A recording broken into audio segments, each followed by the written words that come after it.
여러분, 가족 간에 안에 있는 일들을 다 경찰에 신고하고 만약에 법정에 송수한다면 어떻게 되겠습니까? 그 가정이. 가족들이 해결하지 못하고 엄마 아빠가 말다툼했다고 자녀들과 뭐 관계 안 좋다고 그냥 신고해버려요? 이 가정이 유지가 되겠습니까?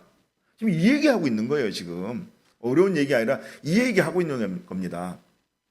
물론 가정에서 어떤 불상사가 생겨서는 안 되겠죠. 그런데 웬만한 일은 다 가정에서 용서되어지고 소화되어지고 이해되어지고 그것을 품어갈 수 있는 것이 가정 공동체 아니겠습니까?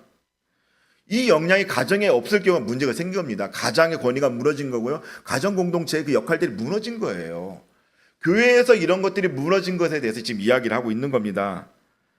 사회에서 벌어진 한 예로 재산 분할하는 이런 문제로 인해서 형제들이 싸우고 법정에 이 소송하면 어떻게 됩니까? 이 형제들 사이 끝난 겁니다. 끝나요.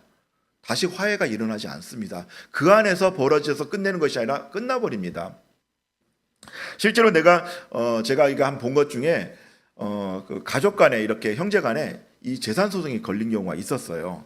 뭐 어쨌든 간에 이렇게 이제 n분의 1로 딱 이렇게 공급을 해야 되는데 마지가 그걸 다 차지하려고 했던 거죠. 근데 이 막내가 그것을 포기하는 거예요. 왜냐하면 포기한 이유는 자기가 살만해서 포기한 게 아닙니다.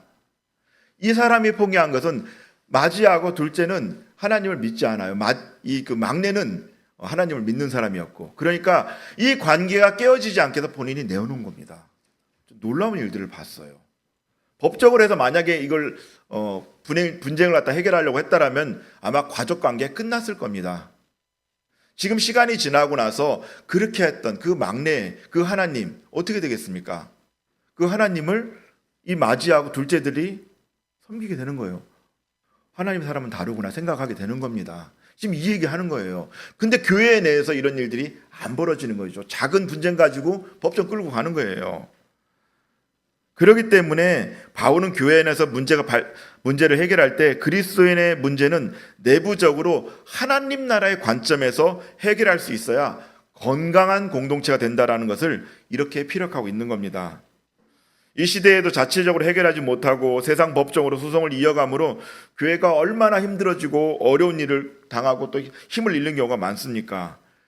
교회 안에 있는 성도들이 말로는 뭐 그리스도 안에서 한 가족이라고 얘기하고 그렇게 하면서도 서로 한 몸으로 인식하지 않죠. 한 몸으로 보지 않고 너와 내가 다른 몸으로 인식하니까 이런 일이 생기는 겁니다.